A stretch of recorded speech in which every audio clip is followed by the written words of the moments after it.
नमस्कार मित्रांनो, मी तुमचा मित्र वीरेंद्र मोहिते पाटील आणि तुमचं स्वागत आहे आपल्या मिस्टर टॉक्स या चॅनलवर. तर आपल्या इकडे जेवढे पण पाहुणे येतात त्यांचे सगळ्यांचेच अनुभव खूप भयंकर असतात. स्पेशली हे अनुभव खूप भयंकर आहेत आणि शेवटपर्यंत व्हिडिओ पहा म्हणजे तुम्हाला सगळे अनुभव व्यवस्थित ऐकता येतील आणि कुठूनही मधून स्किप करू नका म्हणजे तुम्हाला प्रत्येक अनुभवाची व्यवस्थित सगळ्या गोष्टींची माहिती भेटेल.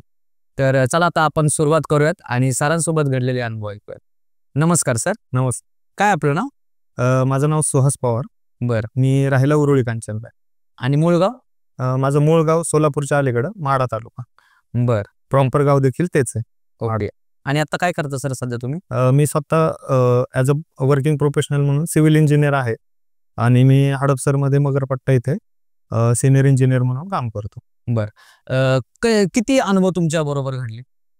माझ्याबरोबर एक साधारण 2-3 अनुभव घडलेले आहेत. बरं. आणि ते मी लहान असताना, त्यानंतर काही एवढं जाणवलं नाही, पण पहिले 3 आहेत. बरं. सगळ्यात पहिला अनुभव काय घडला आणि सुरुवात कशी झाली अनुभव घडायची? सगळ्यात पहिला अनुभव म्हणजे मी माझ्या लग्नाच्या आधी हडपसरमध्ये राहिलो होतो. त्यावेळेस मी बॅचलर्समध्ये होतो आणि माझ्यासोबत जो माझा मित्र होता, जो माझ्याबरोबर वर्किंग होता, त्याच्यासोबत आणि माझ्यासोबत असं दोघांसोबत एकत्रित घडलेला तो किस्सा आहे. त्या किस्साच्या वेळेस सुरुवात त्याची अशी की मला त्याचा फोन आला. मी इन जनरल घरी बसलेलो होतो आणि माझी रेग्युलर कामं चाललेली होती आणि त्याचा फोन आला की त्याची मिसेस थोडीशी प्रेग्नेंट होती आणि तिला थोडा त्रास व्हायला लागला होता. Labour pain? हां, लेबर पेन वगैरे हे व्हायला लागले होते आणि तो पॅनिक झाला थोडा. त्याने मला फोन केला की अरे असं असं झालेलं आहे ना, तुला यायला जमत असेल तर येतोस का? माझ्या मित्राचं नाव पण सांगतो मी, म्हणून माझा मित्र आहे. त्याने मला फोन केला. मग मी म्हटलं ठीक आहे येतो आणि त्यावेळेस मी गेलो तिथं. आम्ही दोघांनी त्याच्या मिसेसला वगैरे घेतलं, रिक्षा केली आणि रिक्षा करून आम्ही एका म्हणजे त्या खूप फेमस हॉस्पिटल आहे, त्या हॉस्पिटलला आम्ही घेऊन गेलो होते. कुठलं ते हॉस्पिटल? हडपसरमध्ये एक आहे, चांगलं आहे. त्याचं मी नाव काही घेत नाही कारण की खूप रेलचेल आणि बरेचसे लोक तिथं जातात, त्याच्यामुळे त्याचं नाव घेत नाही. पण त्या हॉस्पिटलला आम्ही त्याला घेऊन गेलो कारण त्यांचं नाव तिथं नोंदवलेलं होतं प्रेग्नन्सीच्या काळामध्ये. आम्ही गेलो वगैरे तिथं. रिक्षातून आम्ही ज्यावेळेस मी उतरून आतमध्ये गेलो मी आणि डॉक्टरांना डायरेक्ट आतमध्ये जाऊन आतल्या रूममध्ये मी त्यांना बोलत होतो असं असं झालेलं आहे आणि नर्सला वगैरे बोलत होतो. हा उतरून रिक्षाचं बिल देत होता. बिल दिल्यानंतर एक लेडीज आली व्हीलचेअर घेऊन आणि त्या व्हीलचेअरवरती त्या लेडीजला बसून ती घेऊन गेली. घेऊन गेल्यानंतर मी आतमध्ये तो रिक्षाचं बिल देत होता. आता त्यांनी घेऊन जाताना बघितलं की हा ठीक आहे, नर्स आहे, आतमध्ये घेऊन चालल्या, ती इमर्जन्सी दिसते त्याच्यामुळे घेऊन गेले असतील. आम्ही पाहिलं का ते? हां, मी आतमध्ये होतो, तो पाहत होता. म्हणजे माझा मित्र जो होता बिल देता देता पाहत होता तो त्याला सगळ्या गोष्टी आणि त्याला वाटलं की नर्स आहे, नर्सच्या वेशामध्ये बरं आपण आलो इमर्जन्सीमध्ये, मग अशा टायमिंगला कोण हे करत बसत नाही, पटकीने पेशंट घेता आणि मग बाकीच्या प्रोसिजर आपण बाहेर करत राहतो. ही साधारण प्रोसिजर असते. त्या ह्याच्यावरती घेऊन गेल्या व्हीलचेअरमध्ये आणि व्हीलचेअरवरती घेऊन जाताना आतमध्ये गेलं आणि बिल दिलं. बिल देऊन आतमध्ये आला. आतमध्ये आल्यानंतर मी तिकडून आतमधून बोलून आलो नर्सशी ह्यांच्याशी आणि रिसेप्शनला मग आमची प्रोसिजर चालू झाली. म्हणजे मी त्याला म्हणलं की हा डॉक्टरांशी बोललोय वगैरे, आपल्याला नाव वगैरे नोंदवायला लागेल, तुमचं ऑलरेडी नाव होतं पण रिसेप्शनला एंट्री करून ॲडव्हान्स वगैरे भरावं लागेल. मग त्या प्रोसिजरसाठी आम्ही सगळं चालू केल्यानंतर मग रिसेप्शनला आम्ही म्हणलं आमचं पेशंट आलं होतं. आता पेशंट आलं होतं म्हटल्यानंतर पहिल्या तर रिसेप्शनच्या मॅडम थोड्या अशा हे झाल्या नाही का बघून की असं कसं काय म्हणजे. आणि मी म्हटलं अहो आम्ही रिक्षातनं पेशंट घेऊन आलो आहे, मी आत्ता आतमध्ये तुमच्या दुसऱ्या स्टाफशी बोललो आहे आणि माझा मित्र रिक्षाचं बिल देऊन आतमध्ये येताना त्यांनी व्हीलचेअरवरती आणताना बघितलं आहे त्या आमच्या वहिनींना माझ्या आणि त्याच्या मिसेसला, आणि तुम्ही कसं काय नाही म्हणताय? मग त्या म्हटलं की अहो नाही, तुमचं पेशंट आलेलंच नाही, अजून कोण आलेलंच नाही, तुम्ही आत्ता येऊन म्हणताय की आमचं पेशंट आणलं आम्ही. बापरे. आणि असं म्हणल्यावर आम्ही दोघं फक्त एकमेकांकडे बघत होतो कारण रिक्षा त्याने बिल करून ती गेली होती. बरोबर. त्याला तर विचारू शकत नाही. त्याला विचारू शकत नाही. आम्ही दोघं रिसेप्शनवरती थांबले. आमचं पेशंट गेलं कुठं? आता दोघांना काय कळणार. त्यानंतर परत आम्ही म्हणलं मॅडम तुम्ही असं काहीतरी विचित्रागत म्हणजे वागल्यागत किंवा बोलल्यागत करू नका, तुम्ही एकदा व्यवस्थित बघा. आमचं पेशंट व्हीलचेअरवरती आतमध्ये आणले, तो सांगतोय म्हणजे काय असंच ठरवून सांगत नाहीये किंवा उगाच बोलायचं म्हणून बोलत नाहीये. त्यावेळीची परिस्थिती पण खूप बेकार असते, काय सुधारत नाही त्यावेळेस. बेकार म्हणजे ऑलरेडी आम्ही एवढं पॅनिक झालतो, कारण की पूर्ण दिवस भरलेले होते. डॉक्टरांनी एक दिवस एक्स्ट्रा घेतला होता की ठीक आहे आपण डिलिव्हरी नॉर्मलला जात नाहीये तर एक दिवस एक्स्ट्रा घेऊयात आणि नॉर्मलचा प्रयत्न करू, म्हणून ऑलरेडी एक दिवस लेट झालता आणि त्यात संध्याकाळची वेळ आणि एकदमच लेबर पेन चालू झालेले. बरं आमच्याबरोबर सांगणारं कोण नाही, अनुभवी माणूस नाही, आमच्या घरातलं कोण नाही. मित्र, त्याची बायको आणि मी बॅचलरमध्ये आणि ते दोघं गावाकडनं आलेले इकडं नोकरी धंद्यासाठी आणि राहिलेले. आणि त्यात ह्या सगळ्या गोष्टी ऑलरेडी आम्ही एकतर म्हणजे घाबरल्यागत झालतो, काय आता कशी सिच्युएशन्स डील करायची आहे एकतर समजत नाही. आणि त्यात त्या म्हणायला लागल्या की नाही तुमचं पेशंटच आलेला नाही. पेशंट आलेलं नाही म्हणल्यानंतर पहिली तर गोष्ट माझा मित्र म्हणजे ऑलरेडी भीतीने एवढा तो पॅकळल्यागत झालता आणि त्यात असं म्हटल्यावर बसलाच तो, म्हणजे त्याला आता काय बोलावं तेच कळलं. तो म्हणला की अहो माझ्या समोर घेऊन आलाय आणि तो रिपिटेटिव्ह तेच बोलायचा की अहो माझ्या समोर माझ्या वाईफला घेऊन तुमची नर्स आलेली, तुम्ही चेक तर करा. नाही म्हणल्या नाही. मग थोडी पळापळ चालू झाली. पळापळ म्हणजे रिसेप्शनच्या मॅडम उठल्या, मग तुम्ही कुठल्या डॉक्टरांना भेटलेला मला विचारायला लागला. मी आतमध्ये घेऊन गेलो, ज्यांच्याकडे त्यांनी ज्यांचं नाव सांगितलं त्यांच्या केबिनला घेऊन गेलो. मी ह्या डॉक्टरांना आत्ता भेटलो, ह्या नर्स होत्या, त्यांच्याशी मग हा सर तुमच्याकडे आलते का? हो आत्ता जस्ट बोललो, त्यांचा पेशंट आले म्हणून मी तयारी करतोय. आणि मी त्या दुसऱ्या नर्सला सांगितलं पण की तुम्ही ऑपरेशन OT रेडी करा, आपल्याला घ्यायचं आहे पेशंट. अहो पण सर पेशंटच नाही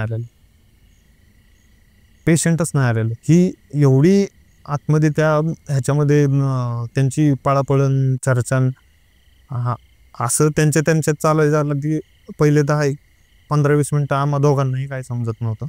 दोघंही आम्ही स्तब्ध झालो, म्हणजे बोलायला काय आता एकतर माणूसच सापडत नाही आपला, हे बाकीचं सगळं राहिलं बाजूला, पण आपला माणूसच सापडत नाहीये पेशंट आणलेला, काय बोलणार.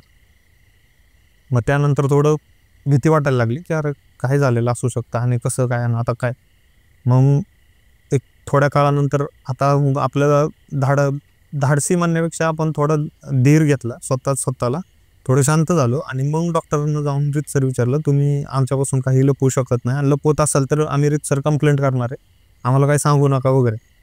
डॉक्टर म्हणले नाही थांबा तुम्ही थोडा वेळ, असं तसं त्यांची चालूच होती. उगाच केबिनमध्ये येणं वगैरे, ते आपण जसं मूवीमध्ये बघतो धावपळ सगळी त्या पद्धतीने पूर्ण धावपळ चालू होती. कॉरिडॉरमध्ये इकडून तिकडं लोक जात आहेत वगैरे. संध्याकाळची वेळ होती, बराच उशीर झालेला होता. मग त्यानंतर मग आम्ही पण एक दोघांना फोन लावले आमच्या मित्रांना वगैरे आणि असं व्हायला लागले. मग असं आम्हाला फोन लावताना बघितल्यावर, माणसं गोळा करायला बघितल्यावर मग आम्हाला डॉक्टरांनी बोलवून घेतलं आतमध्ये आणि मग त्यांनी आम्हाला एक फोटो दाखवला.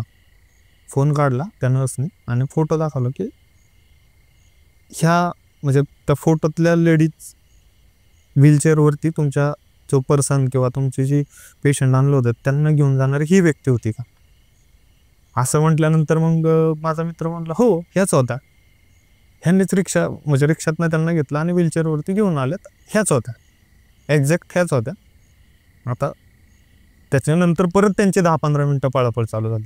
म्हणजे त्यांना कदाचित काहीतरी माहीत असावं किंवा त्यांच्याकडे असं काहीतरी होतं की जे आम्हाला माहीत नव्हतं आणि ते आम्हाला दिसत होतं त्यांच्या वागण्यावरनं, बोलण्यावरनं, ते जे काही म्हणजे फिरत होते हॉस्पिटलमध्ये, त्यांची जी काही चालू होती ना सगळी हालचाल वगैरे, त्याच्यावरनं एक सेन्स येतो ना माणसाला की अरे काहीतरी असं आहे की जे आपल्याला हे आपल्यापासून लपवायचा प्रयत्न करतात किंवा यांच्याकडे आहे ते आपल्याला सांगायचं नाही. मग नंतर मग आम्ही गोंधळ करायला चालू केलं, माझ्या मित्राने आणि मी. थोडा म्हणलं काय हे बघ, आता आपण जर असं शांत राहिलो तर हे काय आपल्याला शेवटपर्यंत कळणार नाही, आपला माणूस एकतर भेटत नाही आणि ही खूप मोठी गोष्ट आहे. म्हणलं आम्ही पूर्ण एकतर म्हणजे त्यावेळेस खरं आम्ही घाबरलो, म्हणजे आता म्हणलं हे काहीतरी वेगळीकडे चाललंय. आणि मग आम्ही थोडा आरडाओरडा चालू केला की तुम्ही आम्हाला सांगा, नाही तर काही खरं नाही, आम्ही कंप्लेंट करणारे, पोलीस बोलवणारे, हे ते थोड्या ॲरोगंट. मग म्हणजे राग पण सगळं एकत्र. माझा मित्र एकतर त्याला काही सुधरत नव्हतं, घर सोडून एवढ्या लांब आलेला वगैरे सगळं, आणि टोटल पॅनिक सिच्युएशन क्रिएट झाली आमच्या दोघांसाठी पण. आणि आम्ही दोघांनी म्हणजे तिथं दमदाटीच चालू केली. नंतर म्हटलं काय व्हायचं ते होऊन जाऊ दे, असंही तसंही आपला माणूस काही इथं तर दिसत नाही आहे आणि ह्यांच्याकडे काही त्याची माहिती पण नाही आहे, तर काय व्हायचं ते होऊ द्या म्हटलं. पूर्ण ह्यांना आता सोडायचं नाही म्हणून. मग त्या पद्धतीने आम्ही धिंगाणा चालू केला तिथं. तो पण बोलायला लागला असं तसं. मग त्यांच्यातले एक नर्सनी ह्या सगळ्या गोंधळनंतर नाही नाही थांबा थांबा तुम्ही गोंधळ नका करू, पोलिसांना फोन नका करू, आपण CCTV बघूयात कुठं गेलेत काय वगैरे. आणि CCTV बघायला आम्हाला त्यांच्या रूममध्ये नेलं. त्यानंतर जी कट्टू त्या CCTV बघायला आम्ही गेल्यापासून ज्या पुढं गोष्टी आम्ही बघितल्या ना त्या गोष्टीवरती म्हणजे आमच्या स्वतःचा आजतागायत विश्वास बसत नाही. आणि म्हणजे ठरवून पण विश्वास बसू शकतच नाही आम्ही त्या गोष्टीवरती. काय झाला असा प्रकार पूर्ण? तुम्हाला सांगतो, त्यांनी CCTV मध्ये बघायला गेल्यानंतर रिवाइंड केले, आमचा यायचा टाईम बघितला, त्यानंतर रिवाइंड केलं. रिवाइंड केल्यानंतर आम्ही बाहेरच्या CCTV मध्ये रिक्षामध्ये आलेलं दिसतोय, आमचं पेशंट व्हीलचेअरवरती बसतंय हे पण दिसतंय. तिथून व्हीलचेअरवरती आमचं पेशंट दवाखान्यात येते ते पण दिसतंय. तिथून ते कॉरिडॉरमधून येऊन पूर्ण पुढं जिथपर्यंत CCTV ॲक्सेस आहे तिथपर्यंत जाताना दिसतंय. पण जिथून पुढं ते दिसायचं बंद होतंय तिथून पुढं म्हणजे तिथं प्रॉपर पाटी पण लावलेली होती त्यांनी हॉस्पिटलवाल्यांनी की हा रेस्ट्रिक्टेड एरिया आहे, इकडं कोणी जाऊ शकत नाही आणि ह्या एरियात कोणाला एंट्री नाही आहे. आणि फक्त म्हणजे तुम्हाला विश्वास बसणार नाही, त्या व्हीलचेअरवरती फक्त आमचा पेशंट आणि व्हीलचेअरच दिसते. बापरे. आणि ती जी नर्स होती ती? हाच तर आजतागायत पडलेला आम्हाला प्रश्न आहे माझ्या मित्राला आणि मला. मग ती व्हीलचेअर पुढे कशी जात होती? ती फक्त व्हीलचेअर आणि आमचा पेशंट फक्त ढकलला जात होता. म्हणजे डॉक्टरांपासून आम्ही सगळे, माझा मित्र, मी, डॉक्टर, त्या नर्स होता ना, सगळे हवालदिल होऊन फक्त आणि बघू दुसरं काही करू शकत नव्हतो, फक्त बघत होतो. त्या व्हीलचेअरवरती आमचा पेशंट आतमध्ये गेला तो म्हणजे तो पूर्णपणे गेला, तो आम्हाला कधी भेटलाच नाही. गेला म्हणजे कुठे गेला? त्यानंतर आम्हाला डेड बॉडीज भेटली त्याची. बापरे. त्या रेस्ट्रिक्टेड एरियापर्यंत दिसतंय की व्हीलचेअरवरती बसून आमचा पेशंट येतोय आणि काळा त्यांचं लेबर पेन चालू आहे, त्यांना काही सुधरत नाहीये. बरं, त्यांना वाटतं की आपल्याला कोणतरी ढकलून घेऊन जाते. माझ्या मित्राला दिसतंय की त्या नर्स घेऊन गेल्यात त्याला, CCTV नर्सच दिसत नाही. बापरे. आणि मग ते फुटेज बघितल्यानंतर मग पुढे काय झालं? फुटेज बघितल्यानंतर आम्हाला कळलं की काहीतरी वेगळ्या प्रकारे, विचित्र प्रकारे, आम्ही रिस्ट्रिक्टेड एरिया असो नाही तर काय असो म्हणलं, आम्ही दोघं जाऊन बघणार आहे म्हटलं. आम्ही डॉक्टरांशी इतके वाद घातले की सांगायला म्हणजे हे नाही, खूप वाद घातले. आम्ही जाणारच म्हणलं, तुम्ही काय करायचं ते करा, पोलिसांना नाही तर आम्ही पोलिसांना बोलवतो वगैरे, हे ते सगळं टोटल आम्ही तिथं बोललो. आणि ते म्हणले नाही नाही तिकडं नका जाऊ वगैरे. आम्ही म्हणलं आम्ही आल्यापासून बघतोय की तुम्ही एकतर तुमच्या रिसेप्शनच्या मॅडम म्हणतात की आमचा पेशंट आला नाही, पेशंट आलेला दिसतोय, पेशंटला कोणी आणलं ते कळत नाहीये. ते 100% आता व्हीलचेअर आणि आमचा पेशंट दिसतोय, नर्स आमचा मित्र बघतोय ती कॅमेऱ्यात दिसत नाही, म्हणजे ते काहीतरी विचित्र होतं आणि 100% ते काहीतरी वेगळं होतं. आम्ही एकतर घाबरलेलो, पण त्यावेळेस फक्त घाबरून विषय नव्हता, आम्हाला आमच्या माणसाला बघणं गरजेचं होतं. खूप वाद झाले, विवाद झाले, त्यांच्याबरोबर चर्चा झाल्या. आम्ही डॉक्टरांवरती अक्षरशः म्हणजे फक्त मारायचंच बाकी होतं. त्या तिथल्या स्टाफला, वॉर्ड बॉय वगैरे असतात त्यांना आहे ना मारायचं, एवढं फ्रस्ट्रेट झालो. मग त्यातल्या एक नर्स म्हणल्या की तुम्ही तिकडे जाऊ शकत नाही, पण आता तुमचं पेशंट कॅमेऱ्यात दिसते, आमचा तर काही दोष नाही, मी रिसेप्शनला बसलेली दिसते, मला त्यांना जाताना दिसला. आणि रिसेप्शन कसं होतं थोडक्यात की जिथून एंट्री होते ना तिथून एंट्री आलं की पुढे एक असं इकडे एक जाणार रस्ता होता आणि एक हा रस्ता जो आपण आतमध्ये इन करतो, आणि इकडच्या कॉर्नरला ती रिसेप्शन होती. आणि रिसेप्शनचा टेबल साधारण हॉस्पिटलमधले उंच असतात. मग मॅडमला जोपर्यंत आपण त्या टेबल जवळ जात नाही ना तोपर्यंत त्यांना दिसायला काही पुढचा चान्स नव्हता. आणि त्यांना ते दिसलंच नाही, म्हणजे व्हीलचेअर आलेली गेलेली त्यांना काही कळलं नाही. व्हीलचेअर गेली. मग आम्ही हे सगळं झाल्यानंतर आमच्या माणसाला शोधायचं म्हणून आम्ही वादविवाद करून म्हणलं, मी आणि माझा मित्र 100% त्या एरियात जाणार आणि बघणार म्हणजे बघणार काय झालं. नाही नाही नाही तुम्ही जाऊ शकत नाही वगैरे वगैरे वगैरे. आणि मग बऱ्याच ह्या सगळ्या गोष्टी झाल्यानंतर वाद करून आम्ही तिथं गेल्यानंतर आम्हाला आमचं पेशंट म्हणजे डेथ अवस्थेतच सापडला तिथं. पूर्ण म्हणजे आमचं पेशंट पडलेलं होतं रक्ताच्या थारोळ्यामध्ये पूर्ण. आणि माझा मित्र आजतागायत त्या गोष्टीतनं बाहेर पडलेला नाहीये आणि तो पडू पण शकत नाही. आणि मला आज देखील ही गोष्ट आठवली ना की म्हणजे 2-2 दिवस जेवण जात नाही. कारण आम्ही डोळ्यांनी ती गोष्ट बघितली होती. प्रत्येक माणसासाठी त्याची फॅमिली सर्वस्व असते आणि त्याने म्हणजे त्याचा आनंद वेगळा होता. त्याचं सगळ्याचं रूपांतर एवढ्या विचित्र गोष्टींमध्ये झालं आणि तो म्हणजे आजतागायत आम्ही विसरलो नाही आणि विसरू शकत नाही. पूर्ण रक्तात आमचं पेशंट पडलेलं होतं. डेथ जागेवर झालेली होती. त्यानंतर बाकीच्या सगळ्या प्रोसिजर झाल्या. ह्या गोष्टीची बातमी म्हणजे मोठी झाली. ते नंतर सगळं पंचनामे वगैरे ह्या बऱ्याच गोष्टी झाल्या. सगळं लिगल प्रोसिजर झाल्या. त्या लिगल प्रोसिजर्समध्ये ती पूर्ण टोटल काय सिनेरिओ झाला त्याचे पुरावे सगळे पोलिसांनी तपासून बघितले. CCTV फुटेज बघितले. कशातच काय भेटलेलं नाही. आणि काय झालं ते आम्हाला आजता काय म्हणजे फक्त विचारच करतोय आम्ही. मग नंतर सगळ्या गोष्टी झाल्या. त्या हॉस्पिटलला आम्ही बराच म्हणजे लिगल प्रोसिजरमधनं त्यांना जावं लागलं, आम्हाला जावं लागलं. काय झालं माहीत नाही. नंतर मग त्याच्यावर तुम्ही लिगल ऍक्शन काय घेतली? पोलीस कंप्लेंट वगैरे केली का? हां, नंतर पोलीस कंप्लेंट वगैरे केली होती आणि त्याची प्रॉपर रितसर केस झाली आणि त्या भागात पूर्ण म्हणजे ती ही झाली, चर्चेची केस झाली होती की असं असं झालं होतं आणि हा किस्सा घडलेला आहे. त्यानंतर त्या हॉस्पिटलमधली 80% रेलचेल कमी झाली होती आणि काय म्हणतो आपण की वेळेनुसार तो माणसं ती किस्सा पण विसरतात, विसरून गेली आणि नंतर नव्याने माणसं विसरून पुढं सुरुवात करतात. तसं झालं. आणि तो एरिया त्या हॉस्पिटलमधला अजून पण रिस्ट्रिक्टेड एरिया आहे. त्या एरियामध्ये अजूनही कोणी जात नाही आणि कुणाला जाऊन पण देत नाही. आणि तो म्हणजे प्रॉपर त्यांनी त्यानंतर 2-3 गेट केले, सगळं केलं आणि पूर्ण बंद करून टाकलाय. त्याला डायरेक्ट ब्लॉक केलंय आणि तो एरिया म्हणजे हेच झालेलं, बंद करून टाकलाय त्यांनी. पण ह्या सगळ्यात आमचा माणूस गेला, माणूसच गेला ना 100%. ते पण एवढे मोठे त्यांना घरात एक बाळ येणार होतं. बाळ तर आलंच नाही, पण बाळाची आईच होती. बाळाची आई. आणि मग नंतर आम्ही ज्यावेळेस हे पोलीस केस वगैरे झालं ना त्यावेळेस आम्हाला त्याची बॅक एंड हिस्ट्री कळली. पोलीस आता म्हणजे पोलीस ह्या गोष्टींवर विश्वास ठेवत नाहीत, पण त्यांच्या पुढं काही पुरावे नाहीत आले.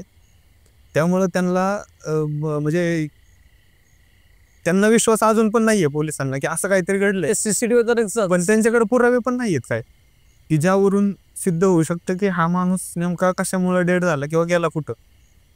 तर नंतर आम्हाला म्हणजे ज्यावेळेस सगळं झालं, रितसर सगळं झालं, त्या माझ्या मित्राला ह्या धक्क्यातनं तो अजून पण सावरलेला नाहीये.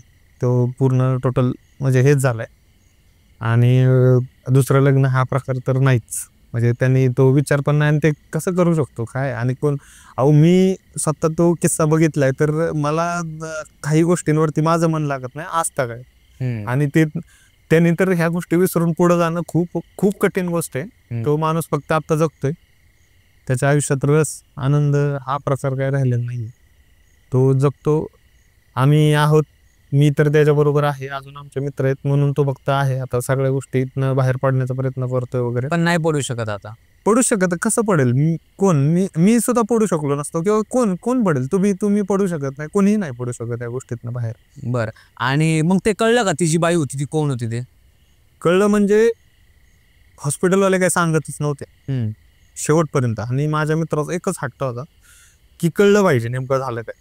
शेवटपर्यंत त्याने पूर्ण ताकदीने ती लावून धरली केस. हॉस्पिटलला पूर्ण फार सगळ्या त्या गोष्टीसाठी ओढण्याचा म्हणजे त्यांनी हे केलं की नाही, मी ह्या गोष्टीच्या तळाशी जाणं, मला माहिती पाहिजे की काय नेमकं काय विषय झालेला आहे वगैरे वगैरे वगैरे. त्यांनी मग पोलिसांनी ते लावून धरल्यानंतर मग बऱ्याच दिवसांनंतर थोड्या पहिले सुरुवातीच्या काळात टाळलं ते हिअरिंग्स वगैरे ह्या गोष्टी. हिअरिंग्स म्हणण्यापेक्षा आम्हाला फक्त पोलीस स्टेशनला जायला लागायचं बोलत त्यावेळेस. फॉर्मॅलिटीज होईस तोपर्यंत काही कळलं नाही. नंतर मग हॉस्पिटलवाल्यांनी थोडं आम्हाला सांगितलं म्हणजे की त्यांचं काय की आम्ही सांगितलं तर आमचं सगळं हेच होईल, बंदच होईल म्हणजे, म्हणून ते सांगत नव्हते. पण आम्ही नाहीतर म्हणलं की पुढं जाऊन मग तुम्हाला बऱ्याच गोष्टींना अजून फेस करावं लागेल, ही गोष्ट साधी नाही आहे.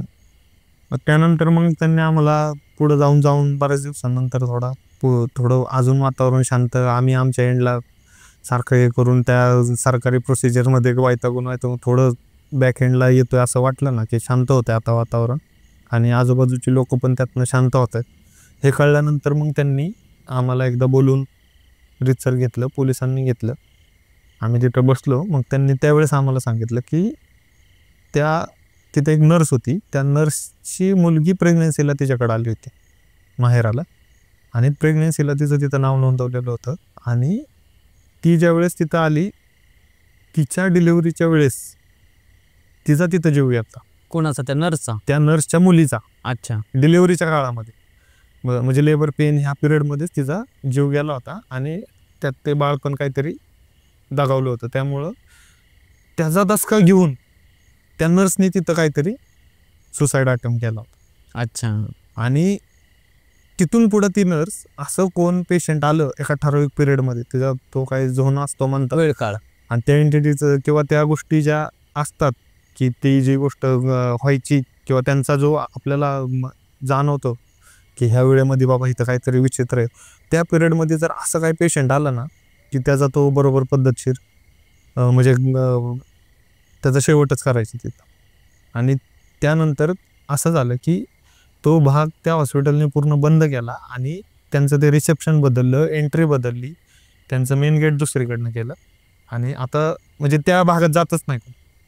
बरं ते त्यांनी का पाडलं नाही किंवा काय ते माहीत नाही. त्या हॉस्पिटलचा भाग आहे फक्त तो बंद आहे. तिकडं पेशंट नसतात, ना माणसं नसतात, ना डॉक्टर नसतात, ना कुणीही जात नाही तिकडं. बरं, आता हा जो तुमचा प्रकार घडला त्याच्यानंतर असे काही तिकडे किस्से घडले का त्या हॉस्पिटलमध्ये? त्याच्यानंतर किस्से असे नाही किंवा ऐकायला भेटलं नाही, किंवा आमची जेवढी केस किंवा हे जेवढा मोठा प्रकार झाला त्यानंतर आपण जे म्हणतोय की बाबा असा एवढा मोठा असा काही कधी कानावर आला नाही. पण काही पेशंटला संध्याकाळचं तिकडं जाणवायचं नाही का की त्या एरियात असं थोडं दार वाजतंय, किंवा जे त्यांनी ब्लॉक केलेलं होतं ना त्या ब्लॉकच्या पाठीमागनं टेबलं आदळलेली किंवा खिडक्या आदळलेल्या किंवा जोराजोरात दरवाजे आपटल्यागत, किंवा आपण म्हणतो ना काही काही एंटिटी, ॲग्रेसिव्ह एंटिटी, अनएक्सपेक्टेड गोष्टी वाटतात ना आपल्याला की काहीतरी घडतंय इकडे ह्या गोष्टीच्या मागं. तसे अनुभव 1-2 पेशंटला आले जे आपल्या नातेवाईकांबरोबर आल्यावर संध्याकाळी तिथं थांबले होते दवाखान्यात, त्या लोकांना जाणवले. असं एकदम ह्या लेवल पर्यंत झाले का? ह्या लेवलपर्यंत ती आमची पहिली आणि शेवटची केस होती. आणि त्यानंतर आम्हाला पण आज तगायत कळलं नाही किंवा त्यांनी काय केलं हॉस्पिटलवाल्यांनी ते आजपर्यंत माहीत नाही. आणि त्या एरियात म्हणजे त्या साईडच्या एरियाकडं किंवा त्या वरांड्याकडे ते जाऊनच देत नाहीत आता. आणि तिकडले सगळे जे एंट्रन्स होते ते पूर्ण त्यांनी बंद केले. म्हणजे असं झालं की आता नाही तिकडे ॲक्सेसच नाही आहे, तर जाणार कसं, घडणार कसं. म्हणजे एवढा मोठा किस्सा झाला होता आमचा की त्याच्यानंतर त्या हॉस्पिटलने स्वतः एवढी काळजी घेतली की तिकडं कसं स्टाफ नाही किंवा पेशंट कसा जाणार नाही याची पूर्ण त्यांनी काळजी घेतली. पण कधी कधी ठराविक दिवसांच्या वेळेस किंवा जो पिरियड असतो त्यावेळेस कधी कधी येतात आवाज तिकडून ॲग्रेसिव्ह, असे दरवाजे आपटल्याचे वगैरे वगैरे अजून पण जाणवतात. पण ते आता एवढं ब्लॉक केले त्यांनी की ते जास्त काही जाणवत नाही. ज्यांना माहिती ते लोकांना कधी कधी कधी कधी जाणवतं. पण ह्या सगळ्यातनं म्हणजे आमचं माणूस जायचा तो गेलाच. तो घाण किस्सा झाला होता, सगळ्यात घाण माझ्या आयुष्यातला हा किस्सा आहे. मी पण नाही, माझा मित्र पण आज तक आम्ही विसरलो. आणि ते जे बघितलं होतं ना त्या व्यक्तीला आम्ही आमच्या पडलेल्या ज्या अवस्थेत आत्ता माझ्या डोळ्यासमोर हाय असं चित्र उभं राहते ते, आणि ते कधीच नाही विसरू शकत. बरं, तर हा होता तुमचा भयंकर अनुभव. आणि ह्याच्या व्यतिरिक्त अजून 2 कुठले अनुभव होते? ह्याच्या व्यतिरिक्त मी लहान होतो त्यावेळेस. म्हणजे आपलं प्राथमिक शिक्षणच चालू होतं माझं. पहिला किस्सा माझा, मी 9वीत होतो त्यावेळेस, आणि आमच्या शाळेतर्फे आमचे कॅम्प्स वगैरे असायचे.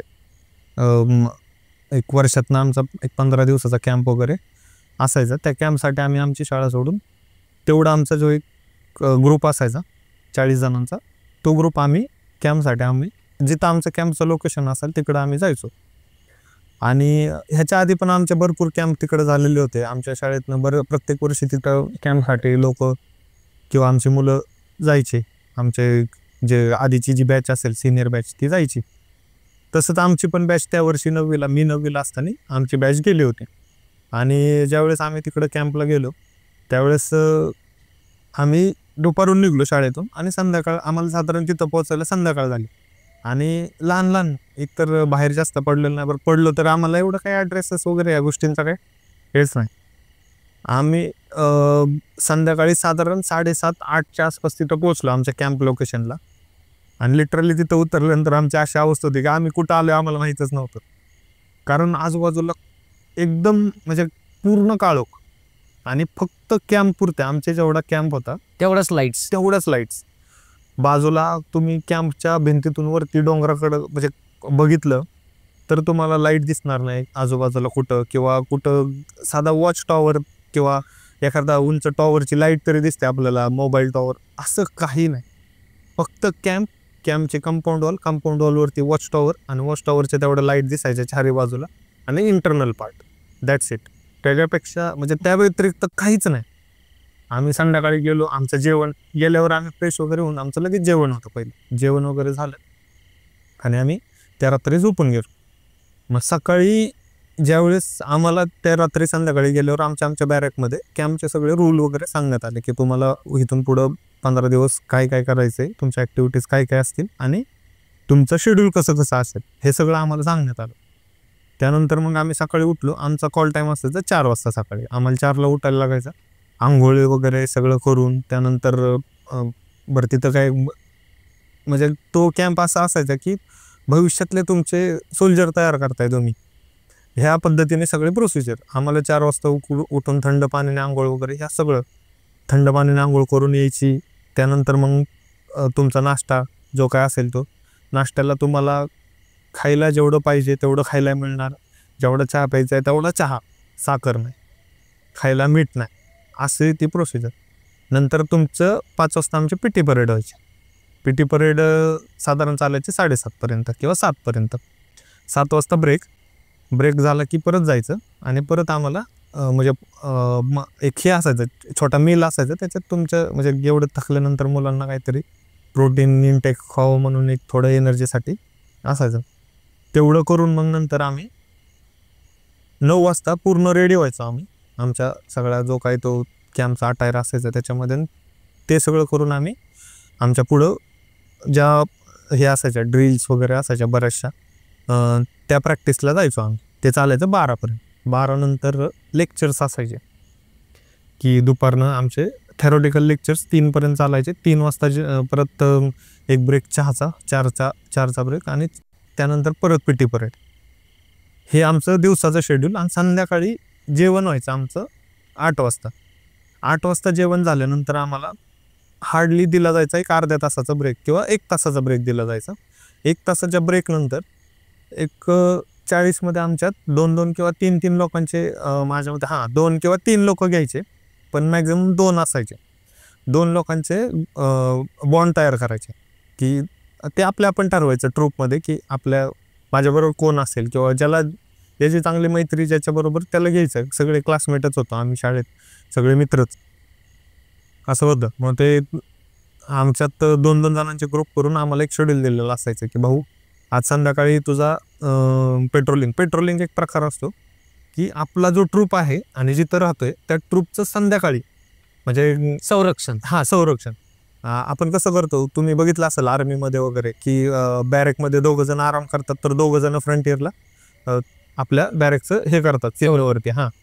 त्या टाईपमध्ये असायचं की आपले बाकीचे 38 मेंबर्स किंवा 35 जे मेंबर्स आहेत ते बॅरेकमध्ये आराम करणार आणि दोघांनी पेट्रोलिंग करायचं आजूबाजूने. ते पुढे जाऊन त्या आर्मीचीच तयारी असायची आमची की तुम्ही बाहेर गेला, समजा सिलेक्शन झालं तुम्ही बाहेर गेला तर तिथं काय वातावरण ते त्याच गोष्टी. आणि त्या दिवशी मग एक त्या कॅम्पला गेल्यानंतर 3ऱ्या दिवशी माझा नंबर आला होता. आमच्या दोघांचा, माझा एक मित्र होता, आम्ही दोघांचा नंबर होता पेट्रोलिंगचा.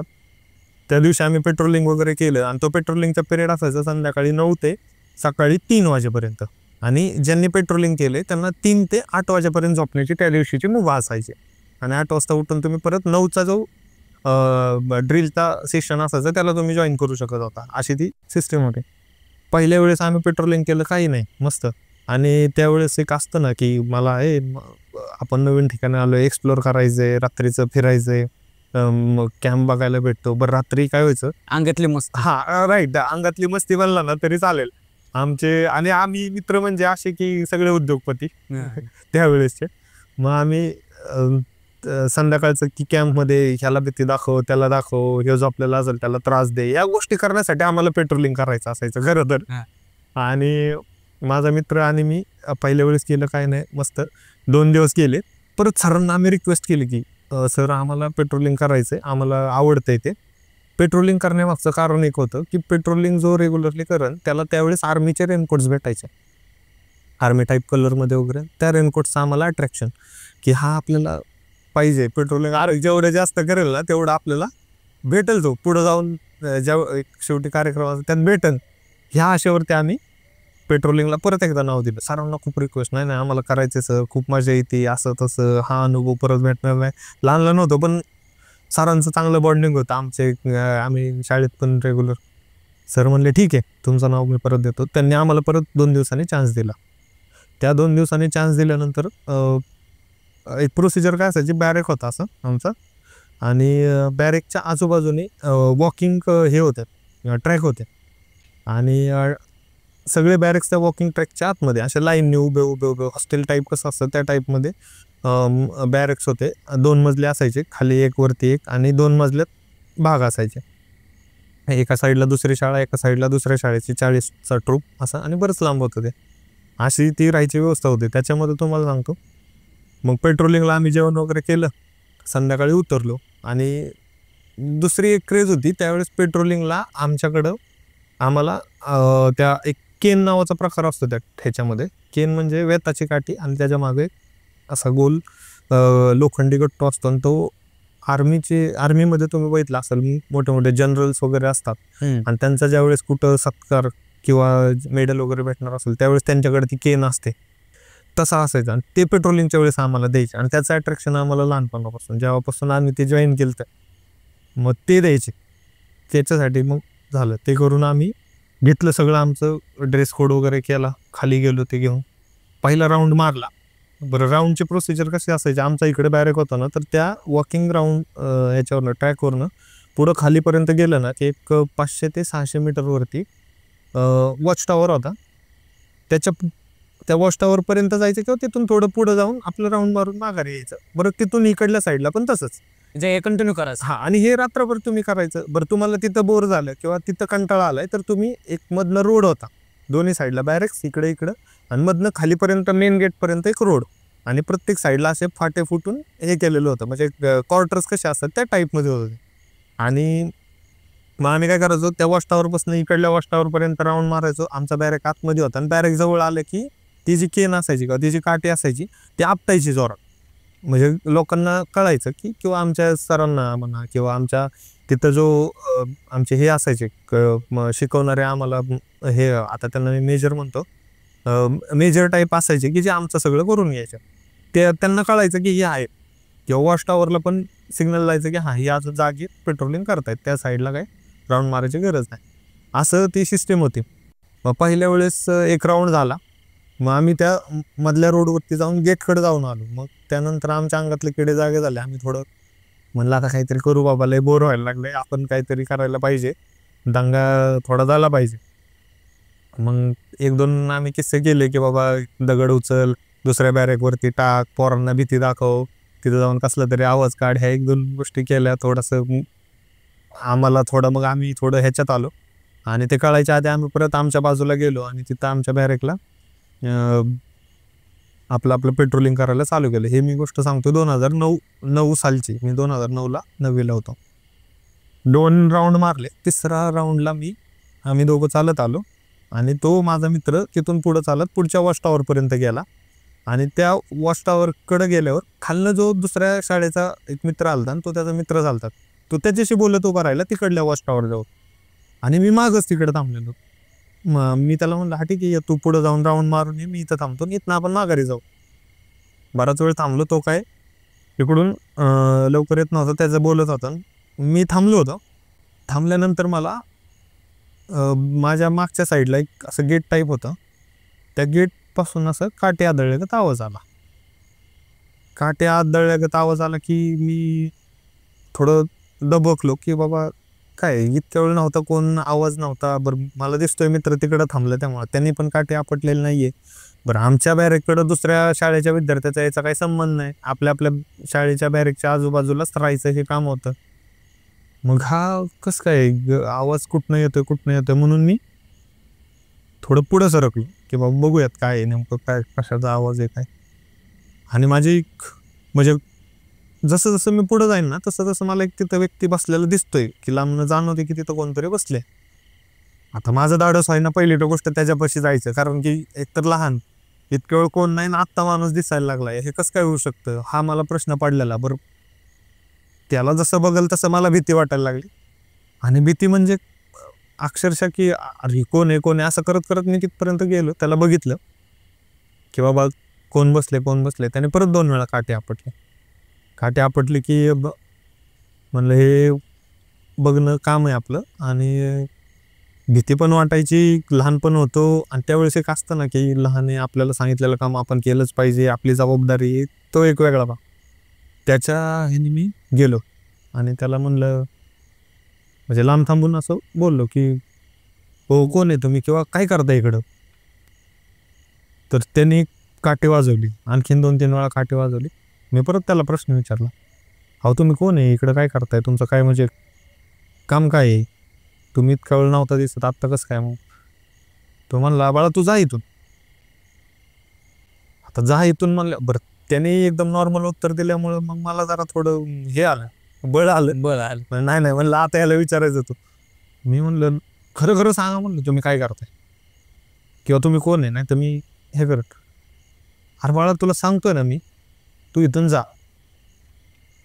मग तसं म्हणलं की मला आता तर जायचंच नाही. भीतर होतो, म्हणजे भीती एवढी वाटत होती की सांगायला नाही. म्हणजे घाम यायला वगैरे हे प्रकार चालू झाले होते. मला कळते की अरे याला आपण बोलतोय खरं, पण जर काही वेगळं असेल तर आपलं काही खरं नाहीये. आणि बरंच अंतर होतं आमच्या दोघात. मी लांबून बोलायचो, तो जिथून बोलायचा. डोकं वर न घेता तो खाली डोकं ठेवून बोलत होता.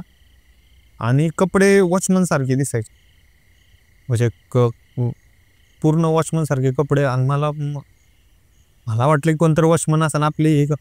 मी परत विचारलं, अहो म्हणलं तुम्ही खरं खरं सांगा कोण आहे, नाही तर मी आरडाओरडा करणार आहे, आमचं पेट्रोलिंगचं काम आहे. म्हणलं काय असं काय दिसलं की आम्हाला सांगावंच लागतं, मी सांगणार आहे, तुम्ही मला हे करा. ते तुला सांगतोय ना म्हणलं तू जा तिकडं खाली. तसं म्हणला की मी म्हणजे टोटल घाबरलो, कारण त्याचा आवाज त्यावेळेस वेगळा होता. पहिलं ज्यावेळेस 2 वेळेस उत्तर दिलं ना त्यावेळेस वेगळा आवाज, आणि त्यावेळेस पूर्ण वेगळा आवाज. आणि त्याने असं वरती बघितलं मला फक्त कपडे वगैरे दिसत होती, फेस काही दिसायला तयार नाही, अंधार होता, फेस दिसत नव्हता त्याचा, हे दिसत नव्हतं. मग मी म्हटलं अरे बापरे हे काय. मित्राला आवाज दिला, मित्र खालून तिकडून आला की मग त्याचा आवाज वाढला माझ्या बाजूने, नाही का असं तुला सांगतोय ना जा, आरडाओरडा करू नको वगैरे. मग माझे फाटायला चालू झाले. मी दिसायला कसा होता माणूस तो? तुम्हाला सांगतो, मला तो दिसायला म्हणजे अंधार होता, दिसलाच नाही, फक्त कपडे दिसायचे. त्यानंतर मग ज्यावेळेस तो आमचं ज्यावेळेस हे झालं, भीती वाटायला मला चालू झाली. मी थोडं पुढं जाऊन हे करायला बघितलं ना, मग दिसलं उंच पुरा माणूस, तब्येत चांगली, अशी जेमतेम नाही का दिसतो, वॉचमॅन टाईप लोक दिसतात त्या टाईपमध्ये. आणि पहिल्यांदा त्याचा चेहराच दिसत नव्हता मला, फक्त टोपी वरती आणि कपडे घातलेले, आणि त्याच्या हातात म्हणजे ते दांडकं दिसायचं. मला परत आणि कर्कश आवाज यायला लागला नंतर, तुला सांगतोय ना जा वगैरे असं. मग माझी पाटली. मग मी मित्राला आवाज दिला, भाऊ म्हणलं चल चल चल इथनं जायचे. तो आला, म्हणलं अरे काय झालं का जायचंय. अरे म्हणलं येऊ माणूस बसलाय आणि मला भीती दाखवायला लागलाय, मोकार आवाज काढतोय, तिकडं जा म्हणतोय, नाही गेला तर बघतो याव. मी थोडं त्याला सांगितलं, अरे म्हणला कुठला माणूस. बापरे, माणूसच नव्हता तिकडे. म्हणलं कुठला माणूस नव्हता म्हणजे तो तसं म्हणला ना, म्हणजे माझी फक्त ओली व्हायची राहिली होती, बाकी. मी एवढा शॉक झालो. म्हणलं तू असं कसं काय म्हणू शकतो. म्हणलं काय. अरे म्हणलं इथं तुला पायऱ्यांवरती ह्या गेट समोर बसलेला माणूस दिसत नाही. तो म्हणला अरे माणूसच नाहीये इथं, तू काय म्हणतोय माणूस.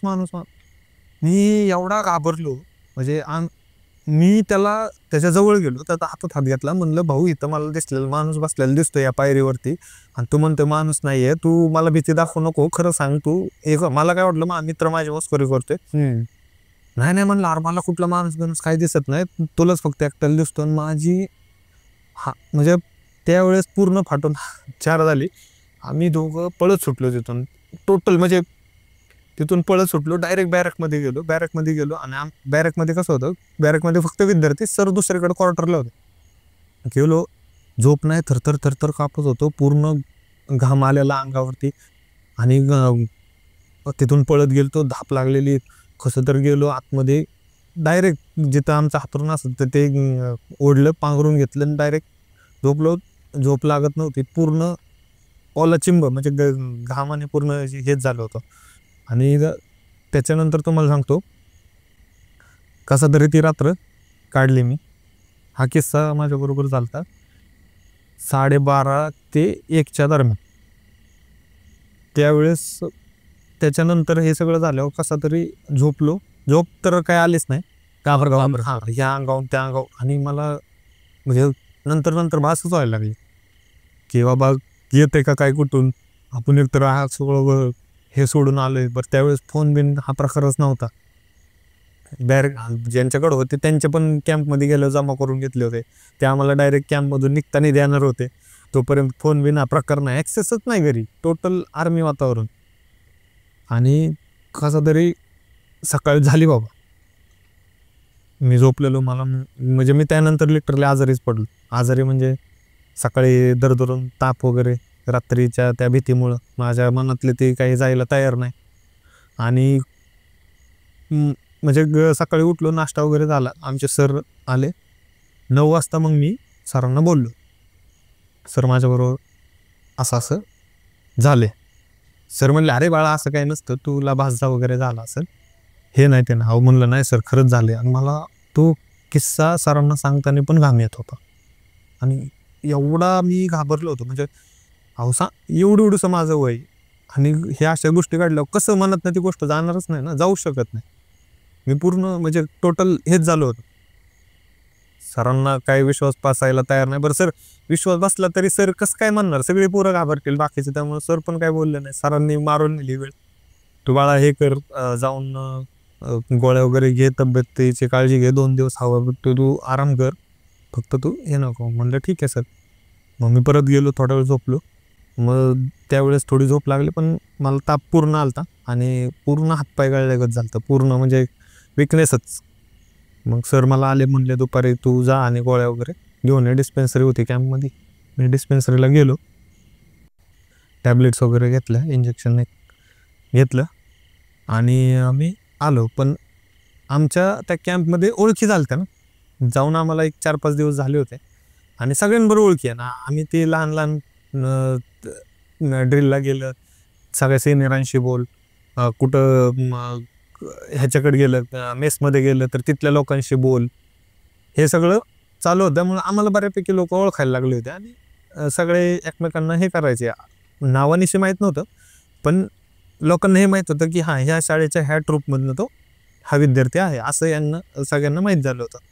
मी डिस्पेन्सरीमध्ये गेलो, तिथल्या ज्या नर्स होत्या त्यांनी मला विचारलं की कालपर्यंत तर तो चांगला होता.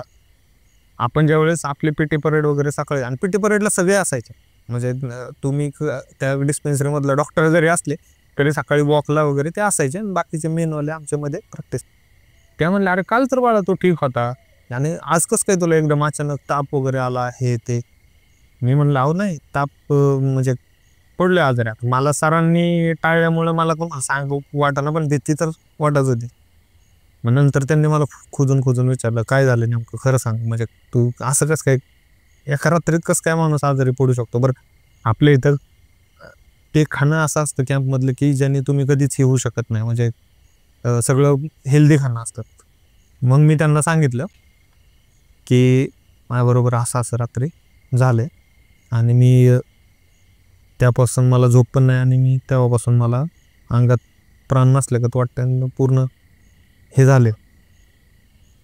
त्या म्हणल्या, त्यांनी पण मला थोडं टाळ, नाही तसं काय नसतं, अरे तू हे करतोय ते करतोय, भास असतात असं तसं, तू तिकडे जाऊ नको उद्यापासून, कशाला, तुला वाटतंय तिकडे काय तर जाऊ नको, असं करून त्यांनी टाळायचा प्रयत्न केला वगैरे. पण माझ्या मनात तो धसका चांगला बसला होता आणि मी ते विसरू शकत नव्हतोच. मी त्यांना म्हणलं, तुम्ही किती जरी काही जरी म्हणला तरी मला ते दिसले आणि तिथं आहे काहीतरी, 100% आहे, मी त्या ह्याच्यावर ठाम होतो. मग त्यांनी म्हटलं की बाळा तू म्हणतोय तर असेल पण काय, पण तू नको लक्ष देऊ. नाही म्हणलं, मला जायचं घरी. मग मी थोडं आरडाओरड म्हणजे मला घरी जायचंय, मला राहायचंच नाही कॅम्पमध्ये, असं तसं थोडं हे केलं की मला लय भीती वाटते असल्या ते. मग आता ह्या माणसाला तर घरी सोडू शकत नाही एकट्याला नेऊन, ह्याला समजावलं तर पाहिजे. म्हणून त्या मॅडमांनी मला समजावलं, त्या नर्स होत्या त्यांनी, की बाळा त्या एरियामध्ये तुला जरी काय दिसलं असेल तरी तू जाऊ नको. हा ठीक आहे, तू म्हणतो तर आहे तिकडं, फक्त घाबरायचे काही कारण नाही आहे, तिकडं जाऊ नको, तू पेट्रोलिंगच करू नको, तू रात्रभर आपला आराम करत जा, तू कशाला पेट्रोलिंग करतो. म्हणलं ठीक आहे, पण किडे असतात ना ते काही बसून देत नाहीत. मित्र म्हणले गोळ्या वगैरे घालल्या, तब्येत जरा. आता मला क्युरियोसिटी लागली तिकडं काय बघायचंय मला असं. हा ठीक आहे, रात्री तर जाऊ शकत नाही, पण तिकडं काय आहे बरं, तिकडून काय ॲक्सेस आहे का, मला येऊन भीती दाखवली हे बघण्यासाठी आम्ही दुसऱ्या दिवशी आमचे 2-3 मित्र गेलो आणि तिकडं बघितलं. त्या गेटकडे चालत गेलो, भीत भीत भीत भीत कसं तरी दिवसा गेलो तरी माझी फाटायची. जसं जवळ जाईन तसं बनायचं, तो बाबा दिसणार 100% परत सांगताना. आता मला आतून एवढ्या घाण फिलिंग येतात, जसं जवळ जाईल तसं वाटायचं की असेल. त्या गेटवरती कसं तर गेलो आणि मग पलीकडं बघितलं तर त्या गेटच्या पलीकडं तिकडं एक दफनभूमी असते आपली, ती दफनभूमी होती.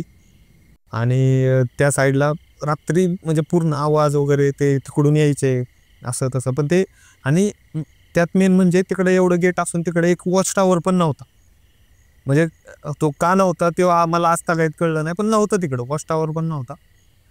आणि मग नंतर मी गेलो ती बघून, परत त्या मॅडमकडे गेलो. मग ना असं गेलो तुम्ही का तिकडं काल, आणि मला ते दिसलं, मग मला खरंच आवडतं भूताची लय भीती वाटते खरं.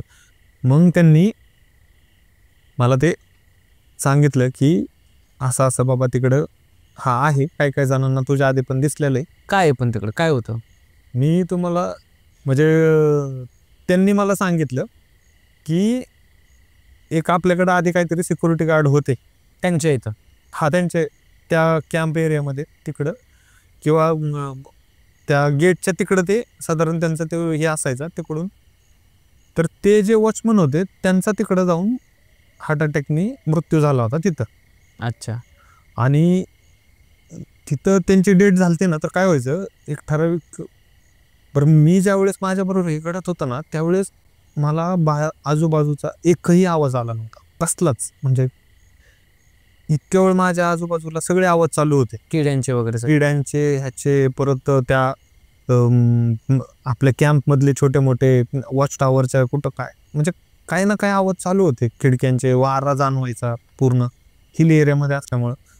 पण ज्या वेळेस मी त्या व्यक्तीबरोबर इंटरॅक्ट होत होतो किंवा त्या व्यक्तीला मी बघितलं आणि त्याच्याबरोबर 1-2 जे काय वाक्य बोललो ना, मला चांगलं आठवते, मला एकही आवाज आला नव्हता आजूबाजूचा, कसलाच आवाज नाही, फक्त त्या माणसाचा आवाज यायचा आणि मी बोलायचो.